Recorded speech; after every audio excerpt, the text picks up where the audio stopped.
എന്നാൽ എനിക്ക് എന്നാൽ പിന്നെ പിള്ളേരെ വല്ല ഹോസ്റ്റലിൽ നിർത്തിയിട്ട് ഏഷ്യക്കാരുടെ വല്ല ഒരു വർഷം വെച്ച് ജോലി ചെയ്യുവാണെങ്കിൽ ആ സമയം കൊണ്ട് നമുക്കൊരു പ്രസൻറ്റ് എക്സ്പീരിയൻസ് ആവുകയും ചെയ്യും. ആ സമയം കൊണ്ട് നമുക്ക് ജോലിയും ചെയ്യാമായിരുന്നല്ലോ, ഓർത്തിരിക്കുമായിരുന്നു. ഫെബ്രുവരി ഇല്ല 17 ഡേറ്റ് ഉണ്ടായിരുന്നു, അതിനും പുള്ളി വന്നില്ല. പുള്ളി ഇപ്പം നാട്ടിൽ വന്നിട്ടുണ്ട്, ആരും വന്നില്ല. ഈ ലെറ്റർ അവർ കൈപ്പറ്റുന്നില്ല. ഇപ്പം 3-4 പ്രാവശ്യമായി. എന്നാ റീസൺ എന്നാണെന്ന് എനിക്കറിയത്തില്ല. ഇപ്പോൾ ഇത്ര നാളായിട്ടും വക്കീൽ ഇനിയിപ്പോൾ അടുത്ത ഏപ്രിൽ 17 അടുത്ത ഡേറ്റ് ഇട്ടിരുന്നു. ഏപ്രിൽ 9 അടുത്തേക്ക് വന്നിട്ടില്ലെങ്കിൽ നമുക്ക് എന്തെങ്കിലുമൊക്കെ പിള്ളേർക്ക് വിളിച്ചിട്ടുള്ള പൈസ അയക്കുക കാണണം. എന്താ ചെയ്താന്ന് അറിയത്തില്ല. അതായത് നീണ്ടു പോകുന്ന പരിപാടിയാണ്. അതിപ്പോൾ ഒരു തീരുമാനവും ആവുന്നില്ല. അതിപ്പോൾ ഇത്ര നാളായി ഇങ്ങനെ നിൽക്കാൻ തുടങ്ങിയിട്ട്.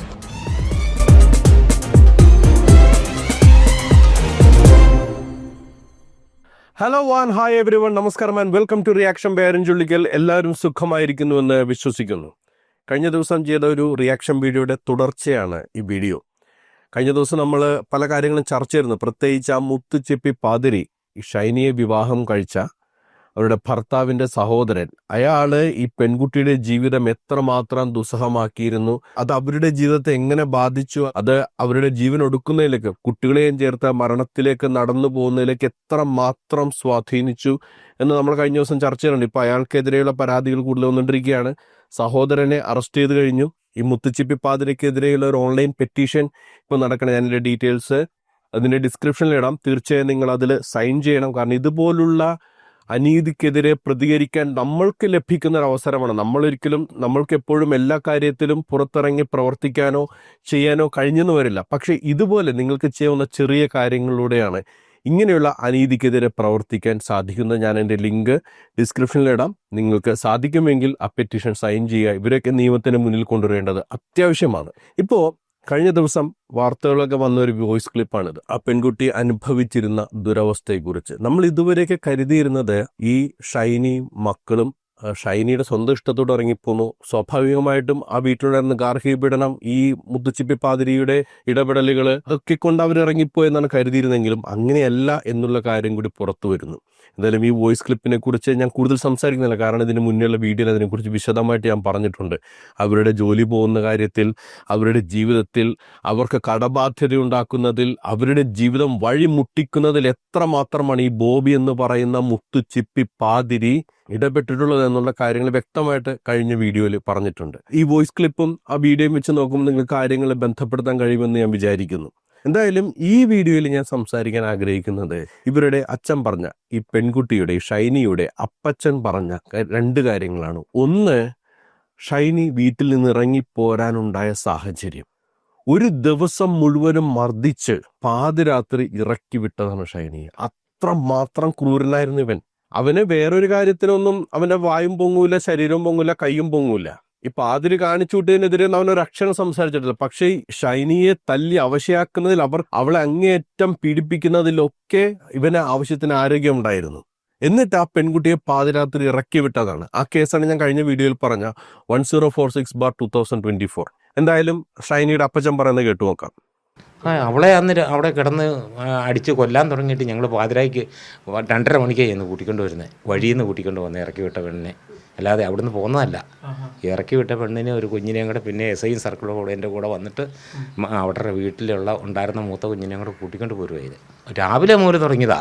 അപ്പോൾ എന്നിട്ട് അവരുടെ തന്നെ കസിൻസ് അത് കണ്ടിരുന്ന ഒരു ദൃക്സാക്ഷികൾ സാക്ഷിയുണ്ട് ആ കേസിലൊക്കെ. അച്ഛനുണ്ടായിരുന്ന ചോദ്യോടെ വരുന്നുണ്ട്. ഇയാൾ അവിടെ ഉണ്ടായിരുന്നു എന്ന് ഇയാൾ പറയുന്നുണ്ട്, അപ്പച്ചൻ പറയുന്നുണ്ട്. ഒരു ദിവസം മുഴുവനുമാണ് ആ സ്ത്രീ ഉപദ്രവിച്ചുകൊണ്ടിരുന്നത്. ഇത് ആ ഒരു ദിവസത്തെ കാര്യമല്ല കേട്ടോ. ഈ വാർത്തയുടെ ബാക്കിയുള്ള ഭാഗത്ത് പറയുന്നുണ്ട്, ഒട്ടും പ്രതികരിക്കാത്തൊരു വ്യക്തിയായിരുന്നു ഷൈനി. നിങ്ങളൊന്ന് ആലോചിച്ച് നോക്കൂ. 11 വയസ്സാണ് മൂത്ത കുട്ടിയുടെ പ്രായമെന്നാണ് എൻ്റെ ഓർമ്മ. 10-12 വർഷമായിട്ടുണ്ടാവും എങ്ങനെ പോയാലും ഈ പീഡനം ആ സ്ത്രീ സഹിച്ചുകൊണ്ട് പിടിച്ചു നിന്നത്. 12 വർഷം ഇത്രയും സഹിച്ചിരുന്നു. എൻ്റെ ഒരു ചോദ്യം ഈ പുള്ളിക്കാരനോടാ, ഈ അപ്പച്ചനോടാ, 12 വർഷം നിങ്ങൾ ഈ പെൺകുട്ടിയെ സഹിക്കാൻ വിട്ടു കൊടുത്തോ? നിങ്ങൾക്ക് എങ്ങനെയാണ് സാധിക്കുന്നത് ഇതിനൊക്കെ? നമ്മളെ മക്കളൊക്കെ വളർന്നു വരുമ്പോൾ, ഇപ്പം നമ്മളെ ഭയപ്പെടുത്തിയൊരു സംഭവമാണ് ഷാബാസ് എന്ന് പറയുന്ന വിദ്യാർത്ഥിക്കെതിരെ നടന്ന ആക്രമണം. അതിൽ ആ കുട്ടിയുടെ ജീവൻ നഷ്ടപ്പെട്ടു. നമ്മൾ ഉടൻ തന്നെ ചിന്തിക്കുന്നത് നമ്മളുടെ മക്കൾക്ക് അങ്ങനെ ഒരു സംഭവം ഉണ്ടായാൽ നമ്മളെ സഹിക്കുമെന്നല്ലേ. എങ്ങനെയാണ് നിങ്ങളുടെ ഈ വികാരം ഒരു പെണ്ണിനെ കെട്ടിച്ചു വിടുന്നതോടെ ഇല്ലാതായി പോകുന്നത്?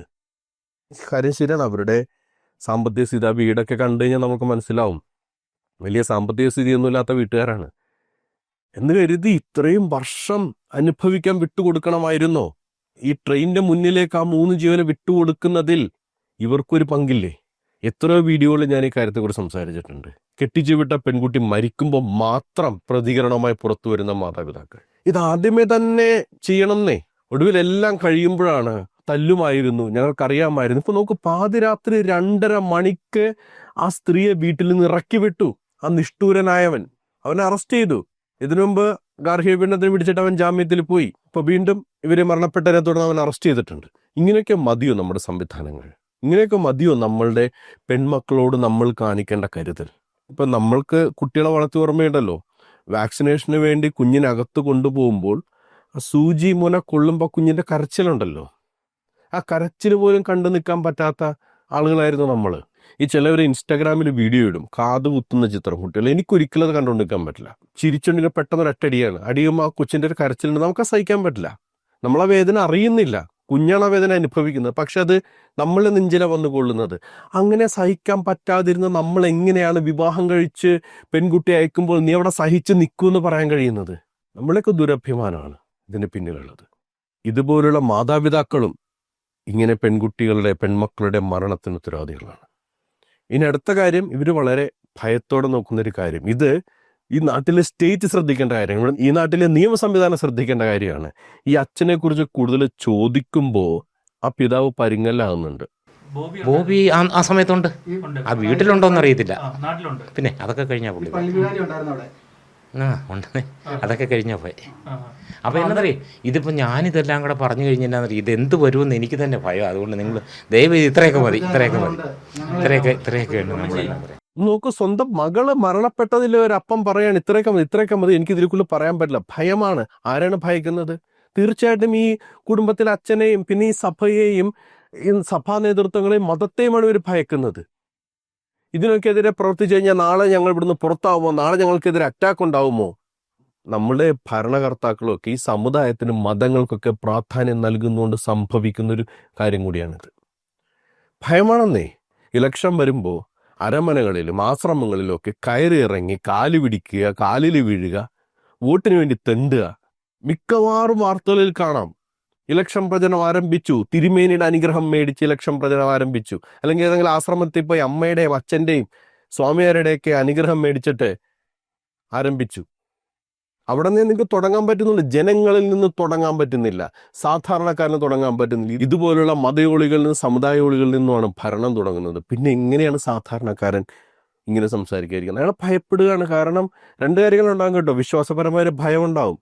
മതവിശ്വാസികൾ, പ്രത്യേകിച്ച് ക്രൈസ്തവ വിശ്വാസികളുടെ ഭയം എന്ന് പറയുന്നത് ഇതോടെ തങ്ങളെ സഭയിൽ നിന്ന് പുറത്താക്കുമോ. ഇവരുടെയൊക്കെ ഒരു വലിയ ആഗ്രഹം എന്ന് പറയുന്നത് സിമിത്തേരിയിൽ അന്തി ഉറങ്ങണമെന്നാണ്. ഏത് മണ്ണിലായാലും പുഴുവരിച്ചു വന്ന ശരീരമാണ്. അതിപ്പോൾ എവിടെ കിടന്നാലും ഒരേപോലെയാണ്. പൊതുശ്മശാനത്തിലായാലും ഇനിയിപ്പോൾ നമ്മൾ ശരീരം ദാനം ചെയ്ത് മെഡിക്കൽ കോളേജിലായാലും എവിടെയായാലും മരണശേഷം ഒരേപോലെയാണ്. പക്ഷെ വിശ്വാസം ഉണ്ടാക്കി വെച്ചിരിക്കുന്ന ഒരു ഭയം, അതോടൊപ്പം തന്നെ ഇന്നാട്ടിലെ സമുദായങ്ങൾക്കും മതങ്ങൾക്കും സർക്കാരും മതങ്ങൾക്കും എല്ലാ രാഷ്ട്രീയ പാർട്ടികളും നൽകുന്ന വോട്ടിന് വേണ്ടി നൽകുന്ന പിന്തുണ, ഇതൊക്കെ കാണുമ്പോൾ സാധാരണക്കാരന് ഇങ്ങനെ പറയാൻ പറ്റുള്ളൂ. അവർക്ക് നീതി ലഭിക്കുമെന്നുള്ള കാര്യം നമുക്കറിയില്ല. പക്ഷെ ഞാൻ നേരത്തെ പറഞ്ഞതുപോലെ നമ്മൾ ചെയ്യേണ്ട കാര്യങ്ങൾ ചെയ്യണം. നമ്മൾ പ്രതികരിക്കേണ്ട, പറയേണ്ട കാര്യങ്ങൾ പറഞ്ഞുകൊണ്ടേയിരിക്കണം. അതും കൂടി ഇല്ല എന്നുണ്ടെങ്കിൽ ഇതുപോലെ സാധാരണക്കാർക്ക് നീതി എന്ന് പറയുന്നത് കിട്ടാക്കനിയായി തീരും. ഞാൻ നേരത്തെ പറഞ്ഞൊരു കാര്യം ഒന്നുകൂടി ഓർമ്മിപ്പിക്കുകയാണ്. നമുക്ക് പ്രതികരിക്കാൻ ലഭിക്കുന്ന ചെറിയ ചെറിയ അവസരങ്ങളെ ജീവിതത്തിലുണ്ടാവുള്ളൂ. ഒരുപക്ഷെ മഹാത്മാഗാന്ധിയെ പോലെ സ്വാതന്ത്ര്യ സമരം നയിക്കാൻ നമുക്ക് കഴിഞ്ഞു എന്ന് വരില്ല. പക്ഷെ ചെറിയ ചെറിയ കാര്യങ്ങളിൽ നമ്മൾ പ്രതിഷേധങ്ങൾ രേഖപ്പെടുത്താൻ കഴിയും. ആ പെറ്റീഷനിൽ നിങ്ങളെ കൊണ്ട് പറ്റുമെങ്കിൽ സൈൻ ചെയ്യുക. നിങ്ങളുടെ പ്രതികരണങ്ങൾ, പ്രതിഷേധങ്ങൾ, എന്താണ് ഈ വിഷയത്തിൽ അഭിപ്രായങ്ങൾ, അത് കമൻ്റായിട്ട് രേഖപ്പെടുത്തുക. മറ്റൊരു പ്രതികരണമായി നമുക്ക് വീണ്ടും കണ്ടുമുട്ടാം. അതുവരേക്കും ബൈ ബൈ, ടേക്ക് കെയർ.